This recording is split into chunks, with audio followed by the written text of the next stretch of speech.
Does your concept of vegetable gardening involve hours using a rototiller to prepare the soil each spring and keep the weeds out throughout the season?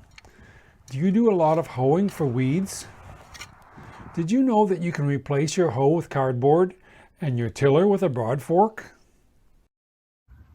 Hello, this is Stephen from Short Season Garden, and I offer tips and tricks for gardening in any climate, but especially for short seasons like here in Zone 3 in Eastern Canada. So subscribe to my channel, give my video a thumbs up and a comment, or you can check me out on Instagram or Facebook at Short Season Garden. Admittedly, I am not a soil scientist or an expert on the benefits of no-till gardening methods, but I did get tired of many hours of plowing, harrowing, tilling, and hoeing to eliminate weeds.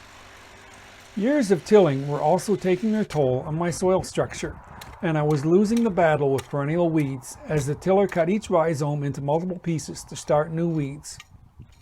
Several years ago, I basically eliminated both the tiller and the hoe with the simple use of cardboard for weed suppression.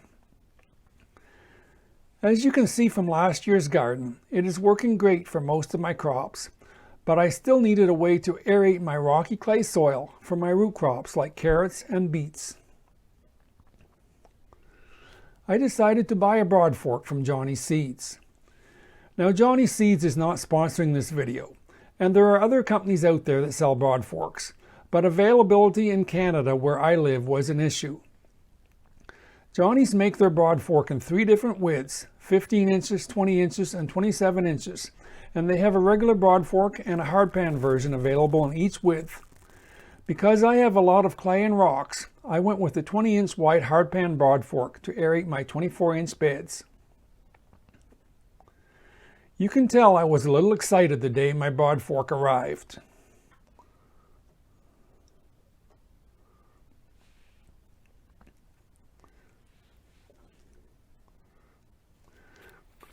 The handles were shipped in a separate package and needed to be installed.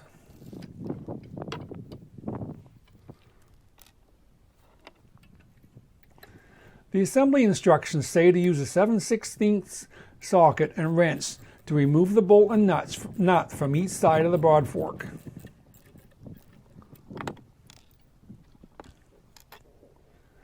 I found that a little persuasion was needed to remove the bolts.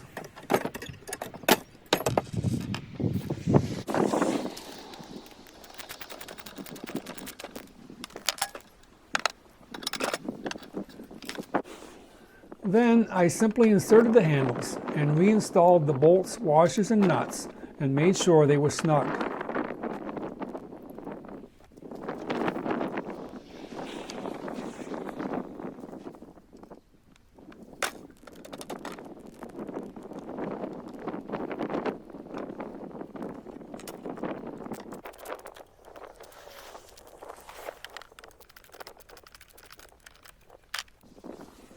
Two wooden wedges were supplied with the fork. They were to be hammered into the notches in the bottoms of the handles and then cut off flush with a sharp knife.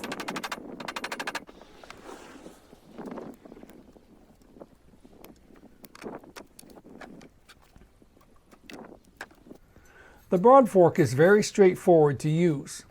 Simply insert the fork into the ground at the beginning of the row and then stand on the toolbar, using your weight to force the 10-inch tines deep into the soil. Then use your body weight to rock the handles toward you as you step off the broadfork, thus loosening the soil. Move back about 10 to 12 inches and repeat. The goal is not to mix the layers of soil, but simply to aerate it. You do not want to bring all those buried weed seeds to the surface where they will germinate.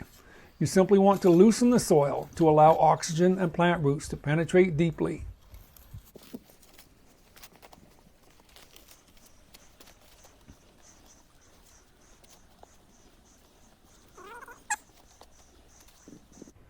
You can also use the broadfork on your raised beds that would be difficult to access with a full-size rototiller.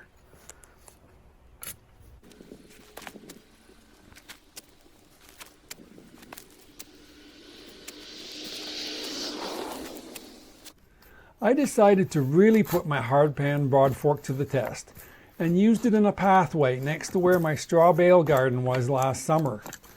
As you can see, I really had to work to drive the tines into the soil, but the tines did not offer to bend, and the wooden handles withstood the pressure without problem.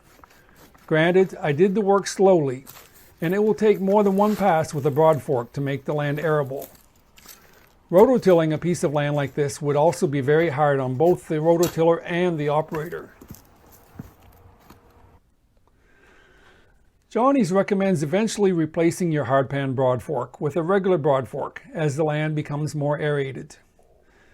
No-till gardening preserves soil structure, avoids the destruction of beneficial bacteria and fungi and earthworms, and conserves water.